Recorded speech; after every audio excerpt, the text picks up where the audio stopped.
नमस्कार, मैं गौरव प्रजापति आपका स्वागत करता हूं वर्ल्ड हिस्ट्री में। आज के इस वीडियो में हम बात करने वाले कि हिडन स्टेटमेंट की हिडन रीजन की जिसकी वजह से इंडिया का जो देश है वो आज़ाद हुआ था ब्रिटिश हुकूमत से।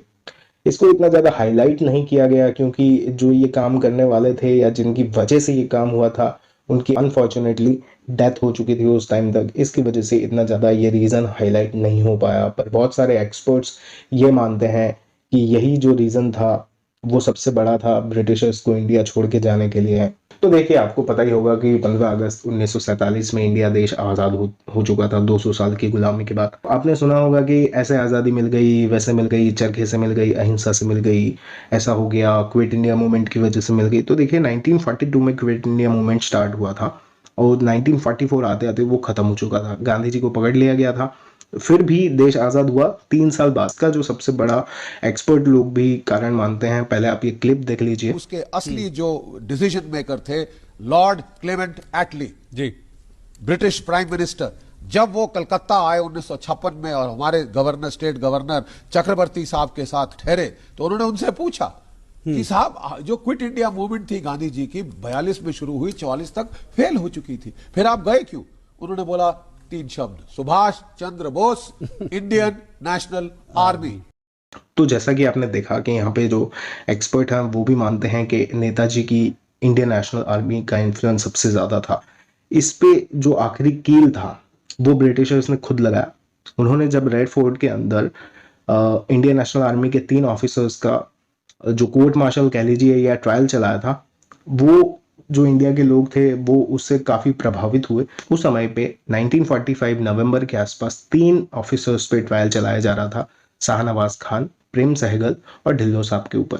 तो ये तीनों एक तो 3 अलग अलग कम्युनिटी को रिप्रेजेंट करते हैं इंडिया में, सिख, हिंदू और मुस्लिम। तो ये एक यूनिटी का एक प्रदर्शन भी था वहाँ पे, और इनको बहुत सारी सज़ा दी गई ब्रिटिशर्स के द्वारा। पर जितना प्रोटेस्ट हुआ था, जितना रिबेलियन हुआ था इंडियन लोगों के तरफ से, इसको देखते हुए ब्रिटिशर्स ने उनकी जो सज़ा है उसको माफ़ कर दिया था। और जैसे ही वो देश में आए उनको एक हीरो के रूप में देखा गया। तो अब उनके ऊपर ट्रायल क्यों चलाया गया था? जैसा कि हमने पिछले नेताजी वाले वीडियो में बात की है, जो आपको यहाँ पे दिख रहा है आई बटन में, आप उसको भी देख सकते हैं कि इंडियन नेशनल आर्मी जब ब्रिटिश इंडिया के खिलाफ लड़ाई लड़ रही थी जापानीज लोगों के साथ मिलके, तब ब्रिटिशर्स इवेंचुअली वहां पे जीत गए थे और इंडियन नेशनल आर्मी के जो सोल्जर्स थे उनको सरेंडर करवा दिया गया था, और तभी ये ट्रायल चलाया जा रहा था।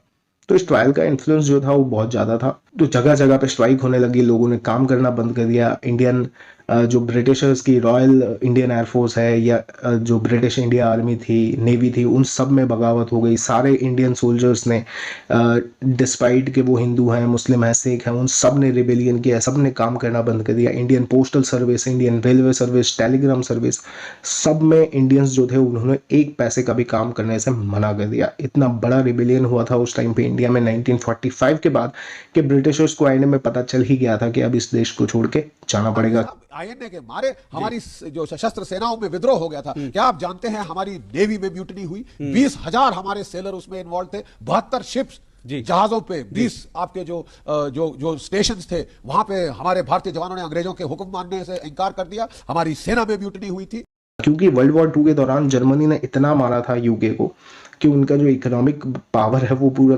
खत्म हो गया था। पैसे नहीं थे उनके पास, खुद का देश नहीं चला पा रहे थे, इतना बड़ा इंडिया क्या चलाते वो। तो इसलिए जैसे ही उनको ये सारी चीज़ें दिखी और इंडिया ने भी रिबेलियन किया, एक पैसे का काम करने से मना कर दिया, तो वो पहले क्या करते थे कि इंडिया का पैसा ले जाके यूके में खर्च करते थे। इंडिया से बहुत पैसा कमाते थे, अब इंडिया में ही कमाई नहीं हो रही, तो उनको लगा कि भाई अब इस देश को छोड़ के जाना पड़ेगा। तो इतने जल्दी में वो लोग भागे थे। 1946 में उन्होंने अनाउंस कर दिया था कि हम एक ट्रांसफर ऑफ पावर करेंगे और हम आराम से इंडिया को आज़ाद करवा के चले जाएंगे। एक इंटीरियम गवर्नमेंट फॉर्म हुई, जवाहरलाल नेहरू उसके प्राइम मिनिस्टर बने। तो देखिए, इतनी भी धीरज नहीं थी ब्रिटिशर्स को अब इंडिया को बनाए रखने की, कि उन्होंने 1946 में बोला था कि ट्रांसफर ऑफ पावर के बाद आराम से हम छोड़ के जाएंगे, पर तुरंत ही 1947 में वो लोग भाग गए यहाँ से। ऐसे भागे थे कि आज तक लौट के नहीं आए और लौट के आ भी नहीं पाएंगे अब तो देखिए, इतना बड़ा इन्फ्लुएंस था इंडियन नेशनल आर्मी का। आपको क्या लगता है कि जो इन्फ्लुएंस था, जो ये कारण था, इसको हाईलाइट ना होने का इसका सबसे बड़ा कारण क्या है? आप कमेंट बॉक्स में जरूर कमेंट करके बताएं। अगर वीडियो पसंद आया हो तो लाइक करें, चैनल को सब्सक्राइब करें, क्योंकि history repeats itself. Thank you.